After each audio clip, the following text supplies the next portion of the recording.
Nah sekarang pertanyaannya gula dari mana kalau ibu rajin puasa? Ada dua penyebab gula tuh naik. Pertama dari makanan yang tinggi karbohidrat. Yang kedua overaktivitas. Bisa bu, kalau ibu puasa tapi gula bisa naik. Berarti ibu nggak banyak karbo. Nah itu kelihatan dari situ.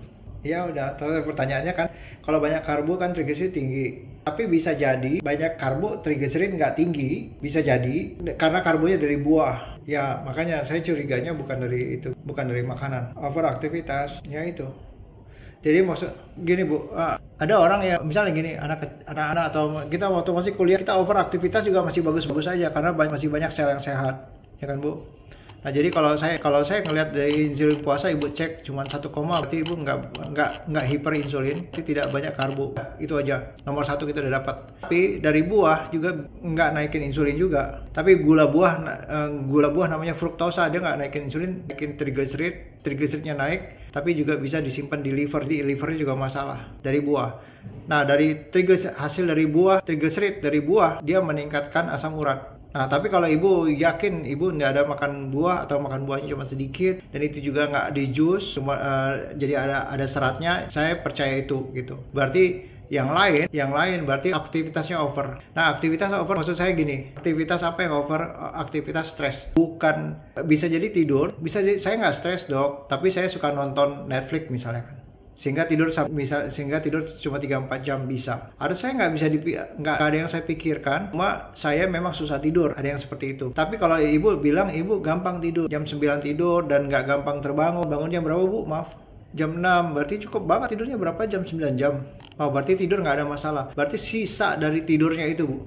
Nah ibu lihat kualitas tidur itu, buang air kecilnya, berarti bagus. Sisa dari tidur itu bu. Ini kan kalau menurut saya ini triglyceride, kolesterol ini normal, kan baru 275, belum 300-an. Kalau buat saya normal, Bu. Nanti kita ngomongin kolesterol deh. Yang saya pertimbangkan ini HbA1c ya. Nah, ini kalau menurut saya ini apa namanya itu overaktivitas. Overaktivitas saraf simpatik. Saraf simpatik itu saraf stres. Walaupun ibu nggak stres, nggak ada yang dipikirin. Maksud saya tadi, ibu tidur 8 jam misalnya, sisa dari 24 jam itu ngapain? Stres apa kita gitu maksud saya. Aktivitas boleh bu, aktivitas boleh, tapi ibu ada jeda, ada stop. Jadi misalnya dari jam 6 sampai jam 20 ibu kurangi, apalagi kalau sore ya, ibu tidur jam 21 ya, jam 9 ibu tidur. Kalau bisa jam 5, jam 6 itu jangan ada aktivitas yang berat kayak olahraga. Ya mungkin cara lain ibu kerjakan. Misalnya setiap 3 jam atau 2 sampai 3 jam ibu coba olah nafas, menurunkan nadinya gitu loh bu. Jadi yang pecah, liver itu bisa bikin gula dengan syarat nadinya atau saraf stresnya simpatetiknya mesti tinggi dengan memicu epinefrin. Dia epinefrin pecah dari sini karena ibu puasa, pecah dari sini, ibu olahraga pecah dari sini, dipecah-pecahin masuk ke liver jadi gula. Walaupun ibu puasa. Jadi jangan terlalu tinggi maksud saya. Aktivitas epinefrinnya. Dia kan nembaknya ke itu dan masuknya ke liver, makanya SGOT-SGPT-nya bisa masalah juga, livernya juga bisa masalah. Kalau saya itu kan gini bu, olahraga itu kan salah satu yang kita bikin tubuh kita stres. Memang kita mau, kita stres, kita bekerja, berpikir, aktivitas, olahraga, puasa termasuk bentuk stres ke tubuh. Karena kalau kita puasa, tubuh akan cari sumber makanan dengan aktivitas tadi, aktivitas kortisol sama epinefrin tadi, dia pecahin sini. Nah jadi maksud saya bisa kita olahraga, bisa kita puasa, tapi kerja sesetres apa kita di kerjaan, maksud saya gitu.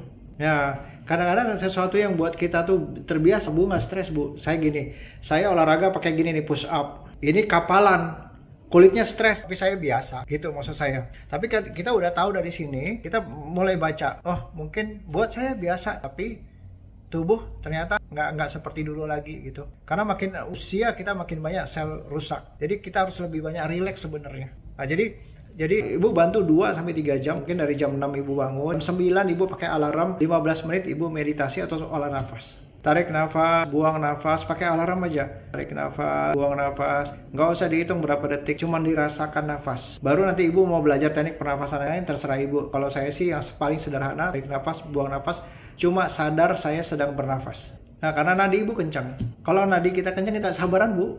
Makanya kita turunkan. Jadi bu dari Jakarta ke Bandung ngebut terus pelan dikit, terus ngebut lagi, pelan lagi gitu loh bu.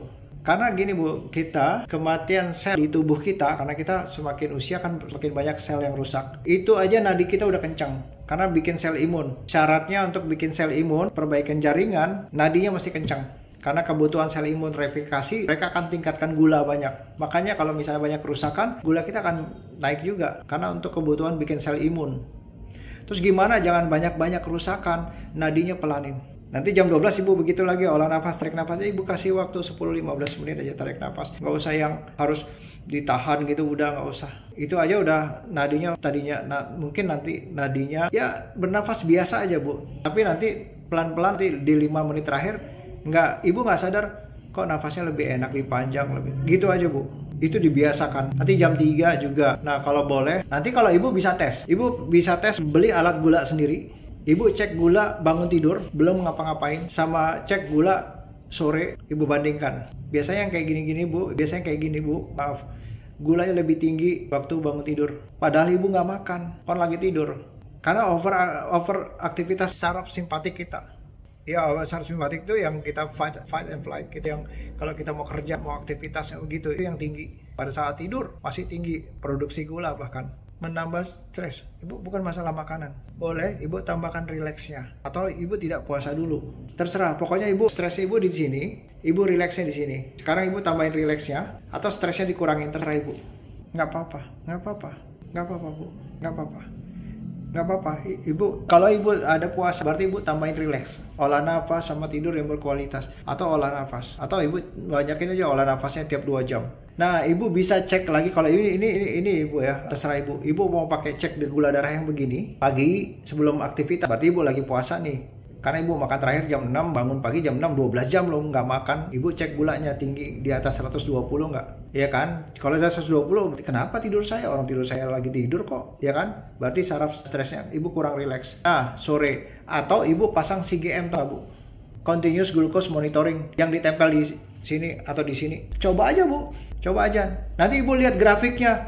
Kok saya lagi puasa malah naik, begitu saya makan malah turun? Berarti bukan karena makan, bukan salah makan. Oh, berarti antara dua, bikin gula itu dari makanan sama dari sini. Kalau dari sini dia picu, dia liver bikin. Enggak Bu, enggak ada pengaruh. Ini satu. Kalau triglyceridnya normal, kolesterol HDL pasti tinggi. Ini Ibu HDL-nya kan bagus nih 56. Ini kita ngomongin pindah ke kolesterol ya Bu ya. Karena HDL-nya naik, LDL sama akan naik. Memang begitu Bu fisiologinya. Nah, kalau triglycerid Ibu 200, kolesterol tinggi, itu berarti dari makanan. Pakai obat. Berarti Ibu makannya terlalu banyak karbohidrat. Ya kan, pakai obat lah. Tapi kalau triglyceridnya rendah, ini bukan dari obat. Ibu pakai obat juga nggak bakalan turun. Iya, kan tapi Ibu ada puasa. Ibu, nah ini ada rekamannya nanti dikirim ke Ibu. Jadi intinya gini Bu, kalau menurut saya kolesterol Ibu nggak ada masalah, ya kan? Tapi kolesterol itu bisa menyumbat kalau Ibu ada radang. Nah, HbA1c 5,8 tubuh akan radang. Nanti kolesterol disalahkan. Padahal kolesterol untuk memperbaiki jaringan. Jadi jangan lihat kolesterolnya, tapi Ibu fokusnya di HbA1c. Gimana cara menurunkan HbA1c-nya? Bukan ini kalau saya lihat, apalagi insulin Ibu. Jadi bukan dari makanan, dari overaktivitas. Intinya Ibu fokusnya gimana cara rileks lebih banyak. Tapi apa yang meningkatkan stres? Pertama aktivitas, termasuk olahraga, kerja, berpikir, sama puasa. Itu yang meningkatkan stres tubuh. Bukan jelek, bagus, tapi seimbang. Apa yang bikin rileks? Tidur, makan, sama relaksasi. Nah, 3 ini. Jadi kalau Ibu lagi puasa, karena mau puasa, Ibu perbanyak rileks karena tidurnya udah cukup. Jadi fokus Ibu di rileks saja. Nah, Ibu boleh pakai CGM, CGM bantu banget supaya kita. Tapi kadang-kadang terlalu banyak jam tidur. CGM makin deg-degan, Ibu makin nggak tenang. Kadang-kadang begitu. Iya Bu, siap. Oh iya, Bu. Bisa Bu, bisa. Oh iya Bu, makasih Bu, makasih. Ya karena saya banyak banget ngelihat orang makannya udah bener, aktivitas udah bener, tapi yang dijaga itu justru di luar makan gitu loh. Gimana kita managing stres kita, itu justru mempengaruhi ya. Oke Bu, itu aja Bu. Kasih Bu. Siang Bu.